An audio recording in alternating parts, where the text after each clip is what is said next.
Magandang araw mga mahal kong mag-aaral! Kamusta na kayo?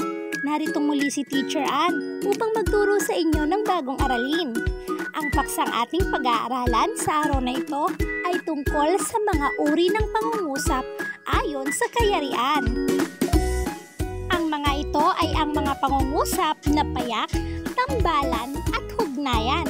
Aalamin natin kung ano ang pagkakaiba ng bawat isa.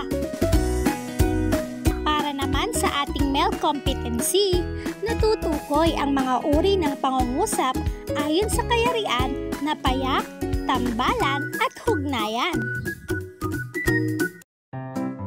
At bago natin formal na simulan ang ating pag-aaral, magbalik-aral muna tayo tungkol sa nakaraan nating aralin. Narito ang ating panuto. Gumuhit ng bituin sa bawat bilang kapag ang pangungusap ay gumamit ng metapora. Gawin ito sa inyong kwaderno. Para sa ating unang bilang, ang karagatan ay galit na toro kapag may bagyo. Ito ba ay isang halimbawa ng metapora? Kung oo, isulat o iguhit ang bituin. Number 2. Singgaan ng balahibo ang papel. Number 3. May pambihirang panlasa sa kasuotan ang mga modelo. Pang-apat, hindi nakatapos ng anumang gawain si Mary sapagkat parang pagong siya kung kumilos. At panghuling bilang, siya ay bituin sa paningin ng kanyang ama. Isulat ang bituin kung ang halimbawang mga pangungusap ay halimbawa ng metapora. Nasagot mo ba ng tama ang ating gawain? Kung oo, good job kids! Ngayon ay alamin pa natin ang mga impormasyon tungkol sa ating paksang aralin. Basahin natin ang usapan at pag-aralan natin ang mga ito. Roy, si Vera ba ang nakatatandang kapatid ni Venus? Oo, Leo. Si Berna ang panganay at si Venus naman ang bunso sa magkapatid. Mula sa usapan ng dalawang magkaibigan, pag-aralan nating mabuti ang halimbawa na nakikita nyo sa inyong mga script. Ang mga ito ay halimbawa ng mga payak na pangungusap at tambalang pangungusap. Mayroon ba silang pagkakaiba? Pagmasdan nyo ngang mabuti? Mahal kong mga mag-aaral, kung inyong mapapansin ay mayroong pagkakaiba ang dalawang pangungusap. Base na rin sa kayarian nito o kung papaano ito isinulat.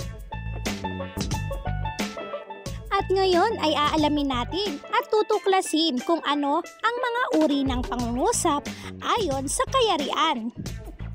Kapag sinabi nating pangungusap, ito ay binubuo ng grupo ng mga salita na may diwa at kahulugan. Mayroong tatlong uri ng pangungusap ayon sa kayarian. Ang una ay ang tinatawag natin na payak na pangungusap. Kapag sinabi natin na payak na pangungusap, ay mayroon lamang itong isang kaisipan o isang diwa. Kadalasan din itong maiksi lamang ang pagkakasulat. Narito ang mga halimbawa ng mga payak na pangungusap. Number 1. Natutulog ang uwak. Number 2. Ako ay nasa ikatlong baitang. Kung inyong mapapansin, ang mga halimbawang pangungusap ay mayroon lamang isang diwa. Dahil ang payak na pangungusap ay mayroon lamang isang diwa o kahulugan. Ang susunod na halimbawa naman ng pangungusap ay ang tambalang pangungusap. Ito naman ay binubuo ng dalawang sugnay na makapag-iisa. Pinag-uugnay ito ng pag-ugnay na at, saka, at ngunit. Narito ang ilang halimbawa ng pangungusap na tambalan. Inyong bigyang pansin. Para sa ating unang halimbawa, mataas ang sikat ng araw at mainit ang panahon. Kung mapapansin nyo sa ating pangungusap ay nakakulay pula ang salitang at, ito ang pang-ugnay. Sa pangungusap na tambalan ay mayroon itong dalawang kaisipan at dalawang sugnay na makapag-iisa. Ibig sabihin, kapag inalis natin ang at, makabubuo tayo ng dalawang pangungusap. Ang unang pangungusap na ating mabubuo ay ang salitang mataas ang sikat ng araw. Ang ikalawang pangungusap naman na ating mabubuo mula sa tambalang pangungusap na ito ay mainit ang panahon. Ang dalawang kaisipan na ito ay pinang-ugnay ng salitang at.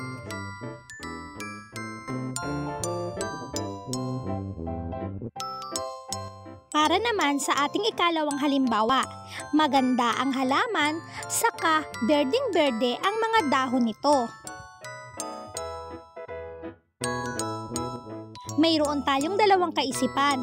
Ang una ay maganda ang halaman at ang pangalawa naman ay berdeng-berde ang mga dahon nito. Ang dalawang kaisipan na ito ay pinag-ugnay ng salitang saka.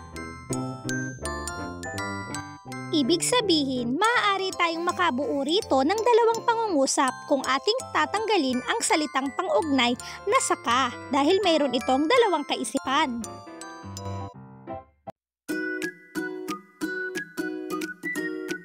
Isa pang halimbawa, matigas ang bahay ng suso, ngunit malambot naman ang katawan nito. Sa pangungusap na ito ay mayroon tayong dalawang kaisipan. Ang una, matigas ang bahay ng suso. Ito ay halimbawa ng sugnay na makapag-iisa o halimbawa ng isang pangyak na pangungusap. Pangalawang kaisipan naman, malambot ang katawan nito. Ito ay pangalawang kaisipan at halimbawa rin ng sugnay na makapag-iisa. Maaari nating putulin ang mga pangungusap na ito at makakabuo tayo ng bagong pangungusap mula rito. Ang salitang ngunit ay isang halimbawa ng pag-ugnay kung saan inuugnay niya ang dalawang kaisipan.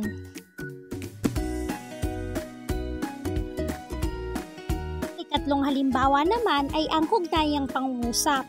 Ito ay binubuo ng isang sugnay na makapag-iisa at isang sugnay na hindi makapag-iisa. Ibig sabihin, kung ating hahatiin, ang isang bahagi ng pangungusap na ito ay maaari nating gawing payak na pangungusap, samantalang ang isa naman ay hindi. Kung ating pag-aaralang mabuti, ang hugnayang pangungusap ay binubuo ng isang payak na pangungusap at isang parirala. Pagmasdan natin ang mga halimbawang pangungusap na ipapakita ko sa inyo.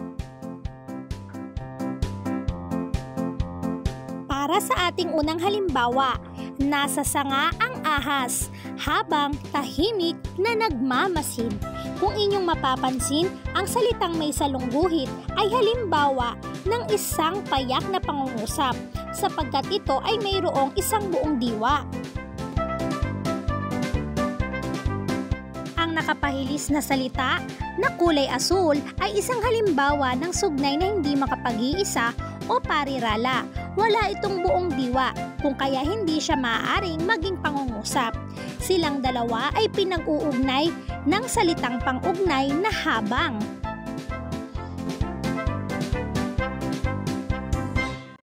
Isa pang halimbawa ng hugnayang pangungusap ay lumitaw ang bahaghari dahil katatapos umulan.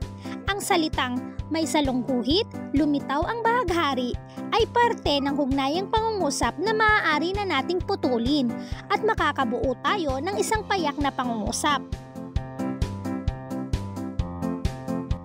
Ang kulay asul naman ng mga salita na nakapahilis ay halimbawa ng parirala.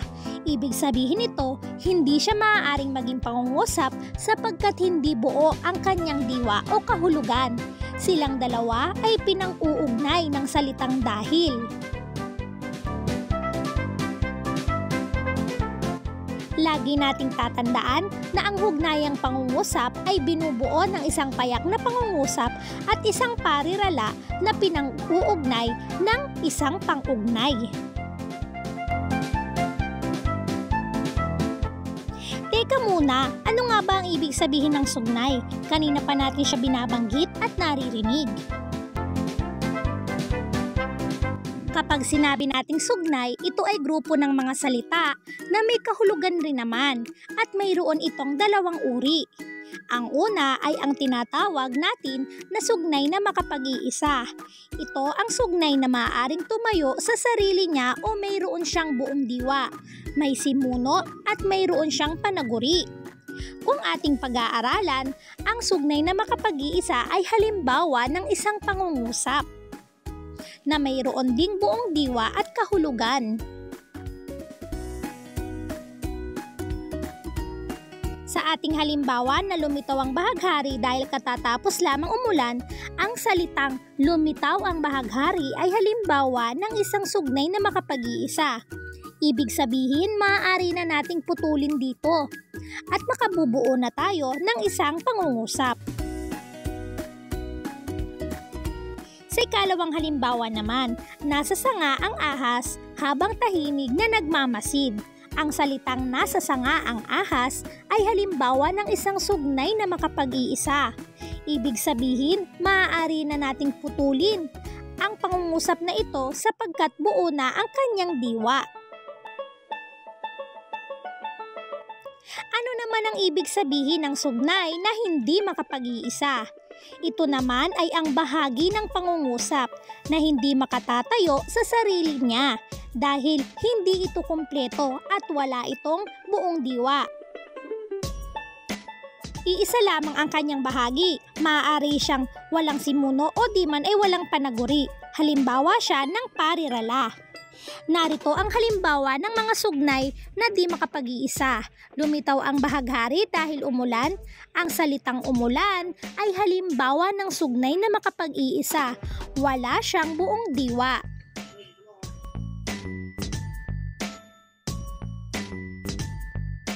Para sa ating ikalawang halimbawa, nasa sanga ang ahas habang tahimik na nagmamasid.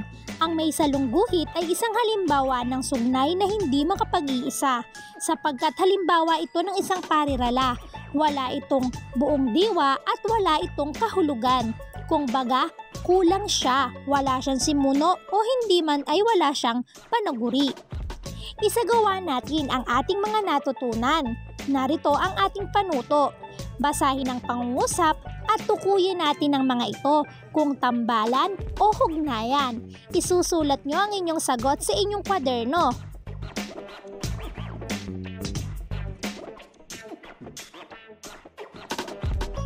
Sa ating unang bilang, pumunta kami sa hardin, ngunit wala naman kaming ginawa doon kahapon. Ito ba ay tambalan o hugnayang pangungusap? Pangalawa, may sakit si Alice at kailangan niyang tumigil muna sa bahay. Tambalang pangungusap o hugnayang pangungusap?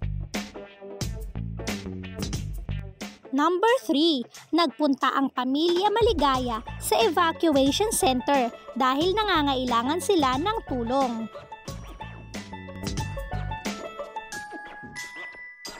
At number 4, hindi magamit ni Nanlina at Sarah ang bisikleta dahil sira ito.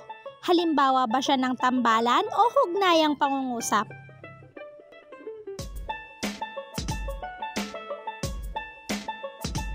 At ang pinakahuli, nagbasa ang nanay ng magazine habang naghihintay siya sa bus.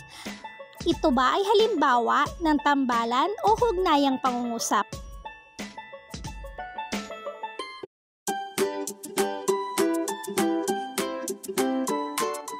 At dito nagtatapos ang ating aralin sa araw na ito. Maraming salamat mga bata sa inyong pakikinig sa ating video lesson. Sana ay nakatulong kami na maragdagan pa ang inyong mga kaalaman. Para sa karagdagang mga detalye, video lessons at impormasyon, maaari niyong bisitahin ang aming Facebook page. Video Lessons by Teacher Ann Alfaro. Huwag kalimutang i-click ang like o follow button at i-share na rin para marami pa ang matuto. Maaari nyo rin naman kaming bisitahin sa aming YouTube channel. I-type lamang ang Teacher Ann Alfaro. Huwag kalimutang i-click ang subscribe button at i-hit ang notification bell. I-click ang all para maging updated kayo once na nag-upload ako ng bagong video.